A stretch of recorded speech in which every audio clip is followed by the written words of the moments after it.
نبی کریم صلی اللہ تعالیٰ علیہ وسلم بیان فرماتے ہیں کہ میں دنیا میں اچھے اخلاق کی تکمیل کرنے کے لیے آیا ہوں۔ ہمارے ہاں لوگوں نے اخلاق کا مطلب فقط میٹھا بولنا سمجھ لیا ہے کہ میں میٹھا بولتا ہوں تو میں با اخلاق ہوں۔ تو یاد رکھیے گا کہ میٹھا بولنا بھی اخلاق کا حصہ ہے، لیکن صرف میٹھا بولنا اخلاق نہیں۔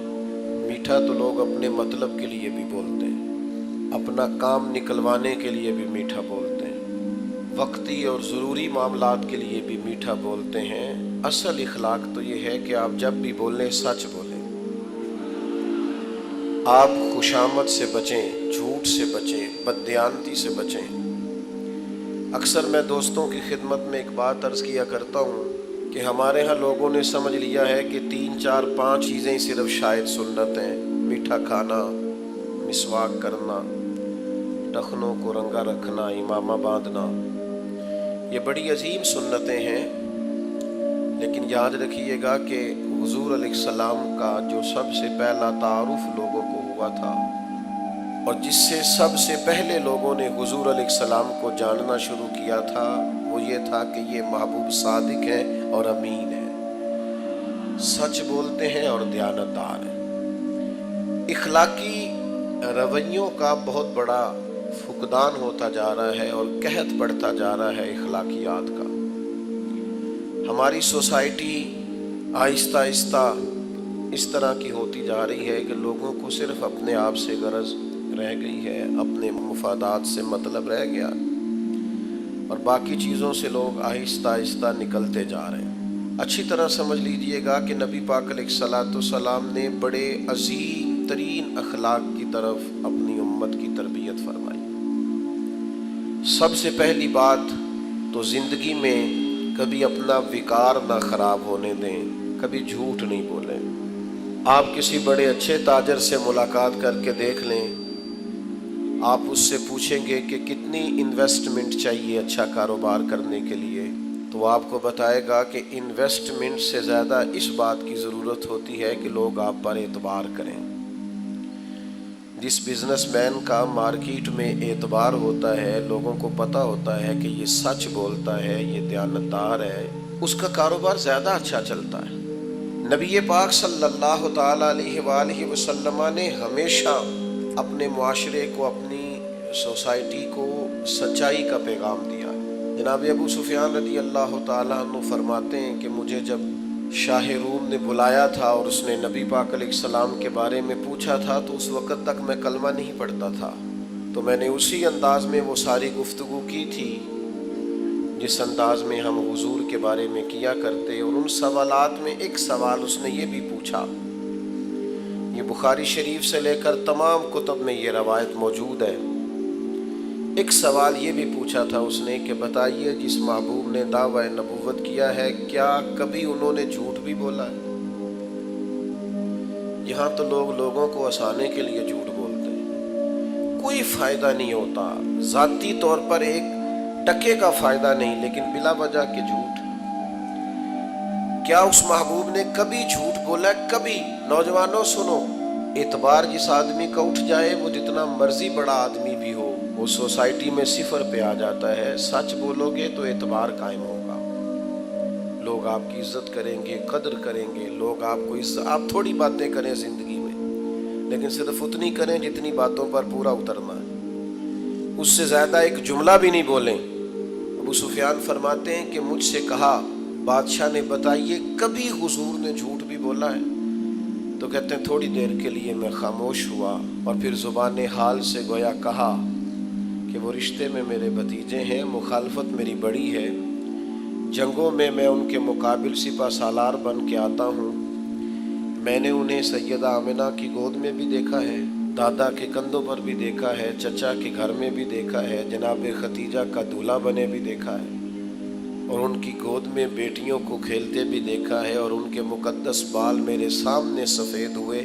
مخالفت اپنی جگہ پر محبوب کی زبان سے جب بھی نکلتا ہے حق اور سچ ہی نکلتا ہے۔ میری بات کو اچھی طرح سمجھیے گا، اس بات پر جو تبصرہ کیا نا شاہ روم نے، وہ بڑا انوکھا ہے۔ شاہ روم کہنے لگے پھر بات تو ختم ہو گئی نا، جس بندے نے بندوں سے کبھی جھوٹ نہیں بولا، وہ بھلا یہ والا جھوٹ کیوں بولے گا کہ میں اللہ کا رسول بن کے آیا ہوں؟ تو یہ صداقت کی دلیل ہے۔ تو ایک تو اخلاقی رویوں میں اس بات کو پیدا کریں کہ بلا وجہ کے جھوٹ اور بلا وجہ کی گپیں ان سے اپنے آپ کو نکالیں۔ دوسری ایک بہت بڑی اخلاقی ضرورت ہماری سوسائٹی کو ہے، وہ یہ ہے کہ کبھی کسی دنیا دار کے سامنے ہاتھ نہ پھیلائیں، کبھی کسی سے لالچ وابستہ نہ کریں، خودداری، عزت نفس، قناعت جو اللہ نے آپ کو دیا اس پر پورے طور پہ راضی رہیں۔ لیکن کسی کی بڑی گاڑی دیکھ کر پریشان ہو جانا اور کسی شخص کا بنگلہ دیکھ کر پریشان ہو جانا، آج کل نوجوانوں میں ایک بڑی خوفناک بات پائی جاتی ہے۔ مجھے ایک دو جگہ سننے کا موقع ملا تو مجھے بڑی تکلیف ہوئی۔ وہ کہنے لگے جی کاروبار ضرور کرنا ہے ہم نے پر دوسروں کے پیسوں پہ کرنا ہے۔ تو خطرناک سوچ ہے۔ اس طرح کی سوچیں تو معاشرے کو کھا جاتی ہیں۔ یعنی آپ کسی کے بل بوتے پر جینا چاہتے ہیں۔ مسند امام احمد بن حنبل میں حدیث موجود ہے، ایک صحابی نے عرض کیا یا رسول اللہ ذلت کیا ہے؟ نبی کریم نے فرمایا لالچ نہ کرنا، ذلیل ہو جائے گا۔ تو یا رسول اللہ عزت کیا ہے؟ فرمایا جو رب نے تجھے دیا ہے تو اس پہ راضی ہو جا، اللہ تجھے عزت عطا فرما دے گا۔ خودداری اپنی طبیعت میں پیدا کریں، عزت نفس پیدا کریں۔ یہ ہاتھ پھیلانا، یہ ڈھونڈتے پھرنا کہ کوئی امیر آدمی مجھ پر مہربان ہو جائے، یہ خوابیں دیکھنا کہ کوئی ایسا جیک لگ جائے کہ میں بھی آگے چلا جاؤں، اس سے قومیں بزدل ہو جاتی ہیں، باصلاحیت لوگ بھی بیکار ہو جاتے ہیں۔ خود محنت کریں۔ اقبال کہتے ہیں اپنی دنیا آپ پیدا کر اگر زندوں میں ہے تو خود محنت کر۔ ایک کی تو پیشہ برا ہے دنیا میں اور وہ ہے کسی کے آگے ہاتھ پھیلانا، باقی تو جو ریڑھی لگاتا ہے اور مزدوری کر کے کھاتا ہے وہ بڑا عظیم آدمی ہے، باقی جو مزدور کے ہاتھ ہیں وہ بڑے قیمتی ہیں۔ کبھی کسی کی طرف، اور پھر میں آپ کو بڑی ذمہ داری سے اور تجربے کے بعد بتاتا ہوں کہ آپ خوددار ہو جائیں اللہ مدد بھی بڑی فرماتا ہے۔ آپ ارادہ کریں کہ میں نے اپنے دست و بازو پہ آگے بڑھنا ہے، اللہ تعالیٰ رحمت فرماتا ہے اور بڑے دروازے کھول دیتا ہے، آسانیاں ہونی شروع ہو جاتی۔ لیکن جیسے جیسے ہرس، ہوس، لالچ، طمع بڑھے گا حالات خراب ہوں گے۔ حضرت حکیم بن حزام رضی اللہ تعالیٰ عنہ بخاری میں موجود ہے، فرماتے ہیں میں حضور کی بارگاہ میں حاضر تھا، نبی کریم علیہ السلام بانٹ رہے تھے تو میں نے بھی دیکھا جو ان کو بانٹتے تو میں نے بھی بڑھ کے شوق تھے، دستے عطا کے سامنے دستے طلب بڑھا دیا۔ میں نے بھی عرض کی حضور مجھے بھی دیجئے، تو محبوب نے ایک دفعہ بھی دیا، دو دفعہ بھی دیا اور تین دفعہ بھی دیا، اور پھر ایک نصیحت بھی فرمائی، ایک تربیت بھی محبوب نے فرمائی۔ حضور فرمانے لگے حکیم یہ مال بڑا میٹھا ہوتا ہے، لیکن اگر قناعت کے ساتھ اسے لوگے نا، قناعت کے ساتھ، تو پھر یہ تمہارے لیے بہتر ہے۔ لیکن فرمایا اگر لالچ کے ساتھ لوگے نا، یہ حضور ہمیں سمجھا رہے ہیں، صحابی وسیلہ ہے اور ہمیں نصیحت ہو رہی۔ کریم فرمانے لگے اگر اس کو تم لالچ سے لوگے تو فرمایا اس آدمی کی طرح ہو جاؤ گے جو کھانا تو کھاتا ہے پر اس کا پیٹ نہیں بھرتا، وہ بار بار کھاتا ہے، بار بار کھاتا ہے، سہ سہ نفل نمازاں پڑھیاں پر ظالم نفس نہ مردہ ہو، بار بار کھاتا ہے۔ تو جب آپ قناعت کرتے ہیں، اللہ پر بھروسہ کرتے ہیں اور مالک سے طلب کرتے ہیں تو پھر وہ بے حساب دیتا ہے۔ لیکن جب توجہ یہ ہو جائے کہ میں نے کسی دنیا دار سے لینا ہے، فلاں سے حاصل کرنا ہے، حضرت حکیم بن حزام کہتے ہیں محبوب نے کہا میرے ہاتھ پر بیعت کرو کہ کبھی کسی دنیا دار کے آگے ہاتھ نہیں پھیلاؤ۔ آپ فرماتے ہیں میں نے اپنے نبی سے وعدہ کیا، پھر عمر گزر گئی، کبھی کسی دنیا دار کے آگے ہاتھ نہیں پھیلایا، یہاں تک کہ وہ گھوڑے پر بیٹھے ہوتے تھے اور درہ کبھی ہاتھ سے گر جاتا تھا نا تو قریب غلام کھڑا ہوتا تھا تو اسے بھی نہیں فرماتے تھے مجھے اٹھا کے دے دو، خود گھوڑے سے اترتے تھے، خود درہ اٹھاتے تھے۔ خادم کہتا مجھے بتا دیتے میں کر دیتا، فرمایا کیسے بتا دیتے؟ میں نے اپنے نبی سے وعدہ کیا ہے کبھی کسی دنیا دار کے سامنے ہاتھ نہیں پھیلاؤں گا ذات کے لیے۔ حضرت ابو بکر صدیق کے زمانے میں انہیں بلایا گیا اور کہا گیا یہ آپ حصہ لے لیں، تو انہوں نے کہا نا جی، یہ مال غنیمت میں سے بھی میرا حصہ کسی اور کو دے دیں، میں نے حضور سے وعدہ کیا ہے۔ جناب عمر کے زمانے تک ان کا یہی حال رہا، پھر وصال فرمایا۔ تو یاد رکھیے گا جب تک خودداری نہیں نہ پیدا ہوتی، عزت نفس نہیں پیدا ہوتی،